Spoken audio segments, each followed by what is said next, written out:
Hello everyone, it's lovely to have you here. In this video we are going to have a go at using the Ampersand Encausticbord, which is a really unique surface, originally designed to use with encaustic waxes, but it really lends itself beautifully well to colour pencil art, which is what I do, and also other mediums. We are going to draw a seed of life, so a geometric seed of life. I've put an example here of a geometric pumpkin that I did, just to show you the effect that you can get on this board, but we're not going to draw this pattern, we're going to do a slightly different pattern. So I'm going to show you how to draw that, and then we'll go on to using colour pencils to add all the colour in a stained glass style. That's what we're going for. So you've got the leading and then the effect of the light coming through the glass. So as I say, it's a stained glass style drawing. So I just wanted to show you the packaging of the Encausticbord. This is a 5x7 panel, and it's an 1/8 of an inch thick. So it's on a board, on a hard board. So it's mounted surface. So I've got one unwrapped here. I'm just going to move this out of the way. Here we go. Let's put it in the middle. I'll keep that up there so you can sort of see what we're going for. But again, as I say, this is a geometric stained glass pumpkin that I did a little while ago, and I just wanted you to see that for the style. But we're actually going to draw a seed of life. So what we want to do is get a vertical line that goes straight through our panel. So as I said, these are 5x7, these boards.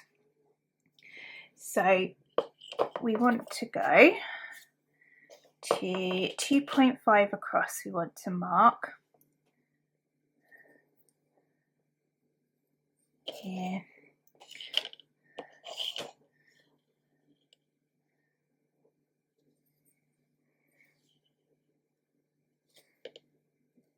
Okay, and then we'll just draw a line down the centre, and this gives us our central vertical line.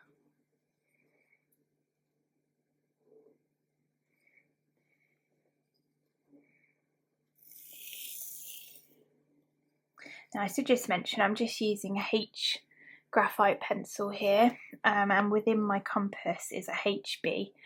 Usually I would draw with a 2H in my compass, but I want you to be able to see what I'm doing, so I've gone for a slightly darker graphite in my drawing. But as I said, I would use a lighter, or a harder graphite pencil, so a 2H, 3H, etc., so that your graphite lines aren't really heavy.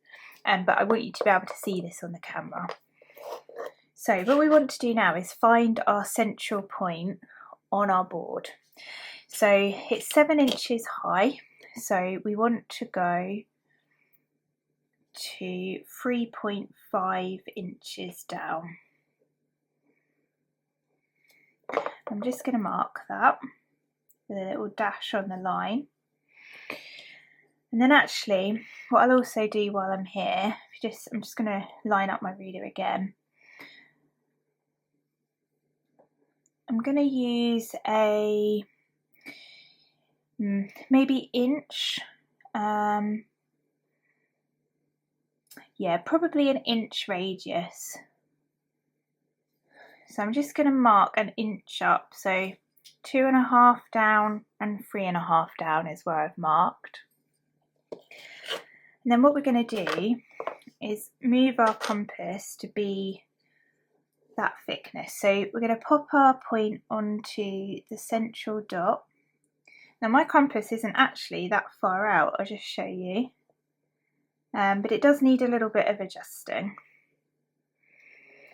So let me just get that in place. I'm using the wheel to do so. Here we go. So you want to make your first circle, like so. Then we're going to go to the north point, so the point at the top, so where the circle crosses the vertical line. we're going to pop our point on there, and you'll notice I'm using my finger to guide the point so that I get a really accurate point there. We're going to draw another circle. Now this is what you call a vesica Pisces, 2 circles crossing each other, which is another sacred symbol.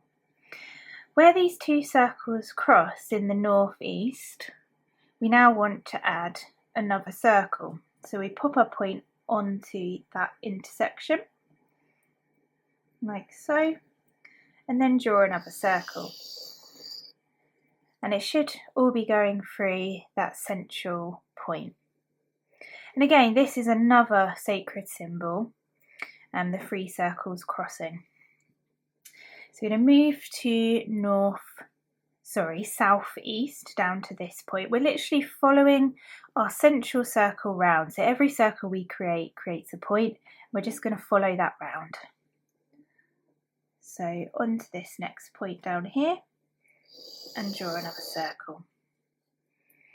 Now, all being well and just, our circle here should be going through the vertical line. Now you'll see mine is slightly off, but it doesn't really matter for this piece of work.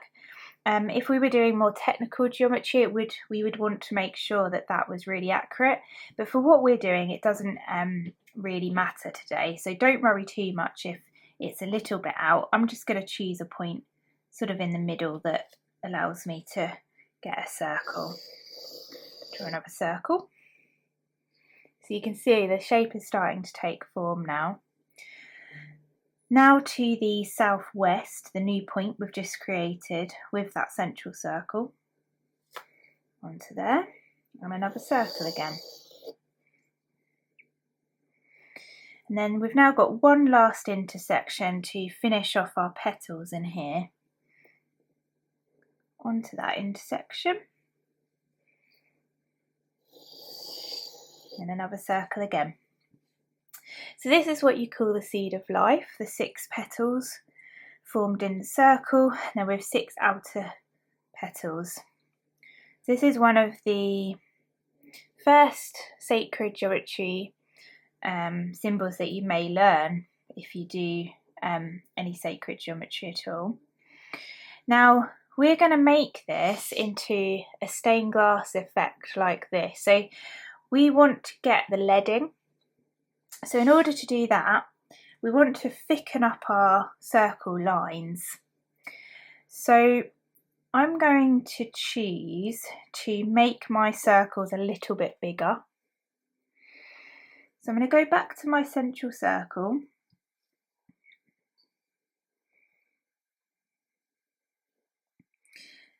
And we're going to go a couple of mil bigger.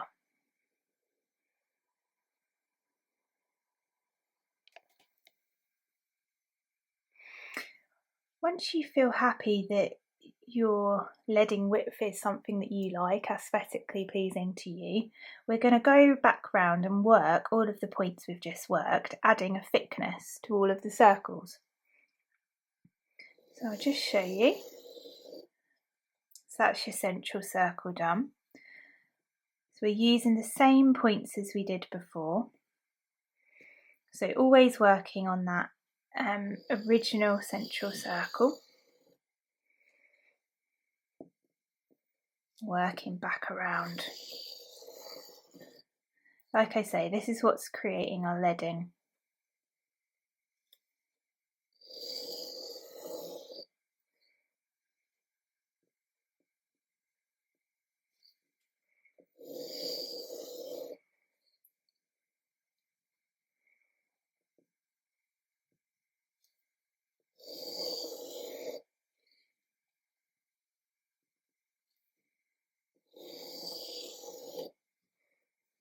Excellent.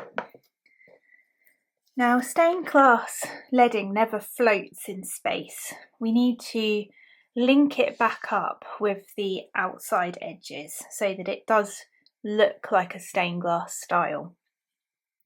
Now, something that looks really nice with geometry is to keep the lines running through. So we've got our vertical here.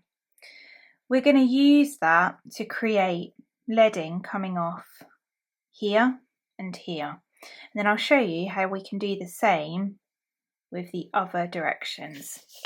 Now, remember, we're not machines. This is all being done by hand. So don't worry if the thicknesses are not identical. We want to match this thickness as much as we can, but it doesn't matter if we're a little bit out, because once we start adding all the colour onto here, you'll see that, you know, a little bit of human variation comes into play.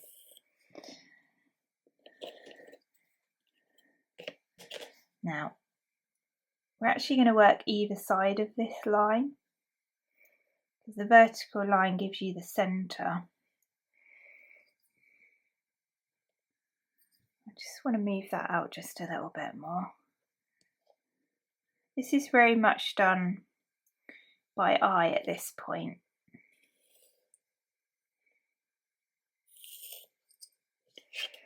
That's it. So we want to get lines coming from these points as well, and the geometry helps us all the time. We can use the points of our petals, line the ruler up with that. I'll show you here. So line up with those central points, and that will give us the diagonal, the same as we've got vertically. Now I'm only just going to draw my line up to here for this one. So we're going to do the same in this direction.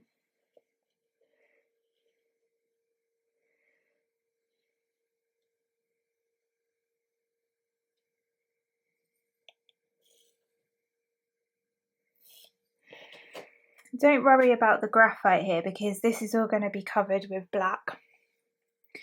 And then what we want to do is just add a little bit of thickness to these lines, like we did with the vertical line.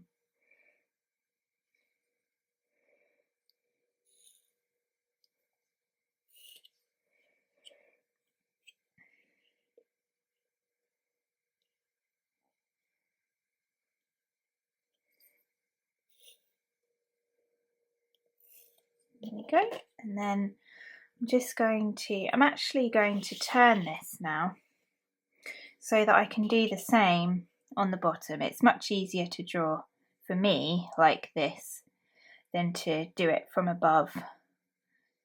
So do draw at whatever angle is comfortable to you.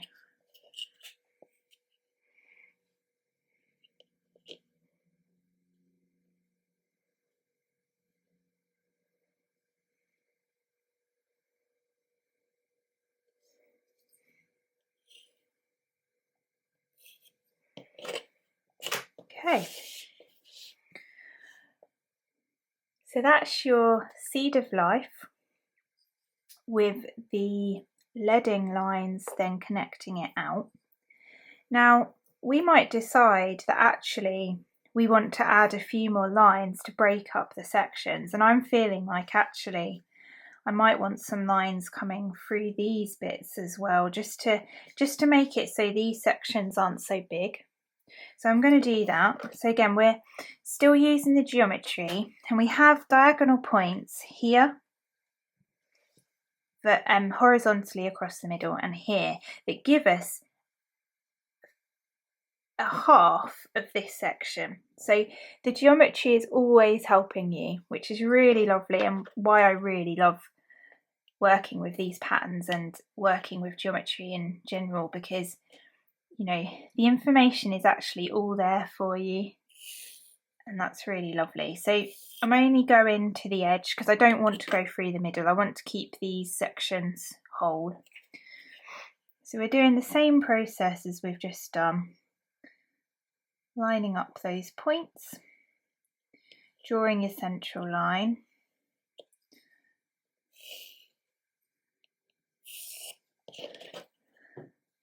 and then horizontally as well.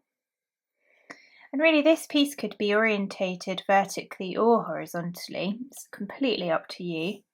It's got radial symmetry, so it's the same all the way round, which is really lovely. So we're just going to thicken those lines up. You might think, why don't I, you know, draw this thickness first, but I want to get that central line in just so I can see, you know, roughly where that should be to be able to do my thicknesses. And like I said earlier, we're not machines. This isn't a technical geometric drawing. When we come to do the leading, there will be a bit of variation when we come to thicken up these lines with our black pencils. So don't worry too much if it's not super exact, because stained glass leading isn't uniform and there's always variation in it.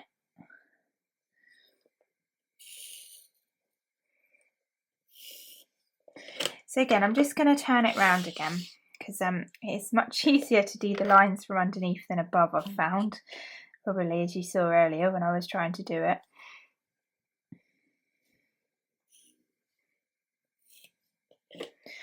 Now your lines might be a lot lighter than mine if you've used a H pencil, which is great.